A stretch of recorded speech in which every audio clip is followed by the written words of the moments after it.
किसानों और सरकार के बीच घमासान जारी है। किसान सड़कों पर डटे हुए हैं, तो इस घमासान के बीच एक अच्छी खबर यह आई है कि किसानों ने बातचीत की पेशकश कर दी है।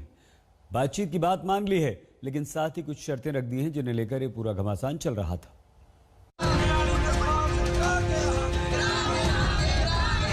हमने हर वार्ता में हमेशा 3 केंद्रीय कृषि कानूनों को निरस्त करने की मांग की। सरकार ने इसे तोड़ मरोड़ कर ऐसे पेश किया मानो हमने इन कानूनों में संशोधन की मांग की। सारी मोदी सरकार वाजपेयी जी की याद में किसान को बदनाम करने में लगी रही। भाषण था प्रधानमंत्री जी का, एक अजीब किस्म का दुष्प्रचार है। हर एक राज्य से 100 ट्रैक्टर लेके हम मार्च करेंगे, दिल्ली तक जरूर पहुंचेंगे, क्योंकि खेल इसका है कि गेंद उसके पाले में रखनी है। पिछले 32 दिनों से किसान सड़कों पर डटे हुए हैं, जिनके बीच अब सरकार के लिए राहत की खबर आई है।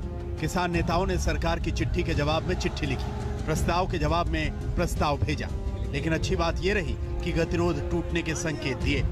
किसान सरकार के प्रस्ताव पर 3 दिन के बाद बात करने को तैयार है। वातावरण जो वार्ता का जो माहौल है वो सरकार निर्मित नहीं करना चाहती। जो भाषण था प्रधानमंत्री जी का, उस भाषण में एक अजीब किस्म का दुष्प्रचार है, आंदोलन को बदनाम करना है। मुट्ठी भर किसान आंदोलन कर रहे हैं, केवल हरियाणा में ही, पंजाब में थोड़ा सा, हरियाणा में और पंजाब में आंदोलन है। हमारे पास लाखों किसान यहां पर आके हमसे मिल रहे हैं। मैं उन किसानों को धन्यवाद देता हूं, पूरे किसान मेरे साथ खड़े हैं। ये क्या है?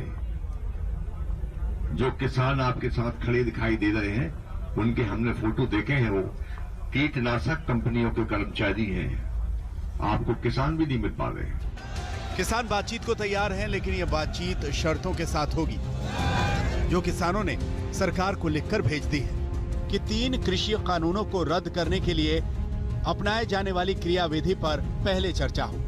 एमएसपी की कानूनी गारंटी की प्रक्रिया और प्रावधान पर बात हो। पराली जलाने पर दंड के प्रावधानों को बाहर करने पर चर्चा हो। विद्युत संशोधन विधेयक 2020 में जरूरी बदलाव किए जाएं। किसानों ने अपने पत्ते खोल दिए हैं। बात सीधे मुद्दे पर होगी, यानी तीनों कृषि कानूनों को रद्द करने को लेकर किसानों का आरोप है कि सरकार उनके आंदोलन को बदनाम कर रही है, लिहाजा बैठक का एजेंडा पहले से तय होगा। आज तक हमें अफसोस इस बात का है कि जो बातें मीटिंग्स में होती रही हैं, सरकार ने वो लोगों से छुपा के हमेशा झूठ बोला और किसान आंदोलन को बदनाम करने का काम किया।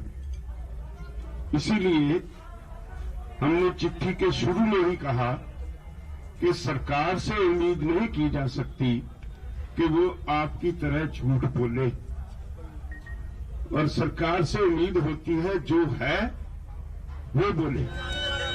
किसानों ने अपने आंदोलन को तेज करने के भी संकेत दिए हैं। बैठक में यह तय किया गया है कि वार्ता नाकाम हुई तो प्रदर्शन तेज होगा। तय किया गया है एनडीए के सांसद और विधायकों के विरोध को बढ़ाया जाएगा। अंबानी अडानी के प्रोडक्ट्स का बहिष्कार किया जाएगा। हरियाणा के साथ साथ अब पंजाब को भी टोल फ्री कर दिया जाएगा। दिल्ली के बॉर्डर पर 27 और 28 दिसंबर को शहादत दिवस मनाया जाएगा। 30 तारीख को किसान ट्रैक्टर लेकर मार्च करेंगे। बड़ी गिनती में ट्रैक्टर ट्रॉलीज लेकर 30 तारीख को 12 बजे तक सिंगू पहुंच जाइए। सिंगू से हम टिकरी, टिकरी से शाहजहांपुर एक बड़ा ट्रैक्टर ट्रॉली मार्च करेंगे रोड पर। फिर अगर ये हाईवे जाम हो जाता है तो उसकी जिम्मेवारी मोदी सरकार की होगी। इसलिए वो अगर चाहते हैं कि ये परिस्थिति ना बने तो 29 तारीख को ये इन लॉज को निरस्त करने की वो बात हमारी, वो जो हमने जो प्रपोजल भेजी है उस पर वो सॉलिड बात करें और बात को आगे बढ़ाएं। किसानों ने अपनी लकीर खींच दी है। प्रधानमंत्री ने भी साफ कर दिया है, कृषि कानून वापस नहीं होंगे। अब सवाल उठता है कि किसानों से अगर सरकार की चर्चा शुरू भी हो गई तो इसका भविष्य क्या होगा, क्योंकि दोनों पक्ष बातचीत तक पहुंचने के लिए नरमी के संकेत तो देते हैं, लेकिन इसके आगे समझौते तक नहीं पहुंच पाते। आज तक ब्यूरो। नमस्कार, मैं हूं अंजना ओम कश्यप। हमें उम्मीद है ये वीडियो आपको पसंद आया होगा। लेटेस्ट खबरों के लिए यूं ही देखते रहिए आज तक, और इस वीडियो के पसंद आने पर लाइक, शेयर एंड सब्सक्राइब करना ना भूलें।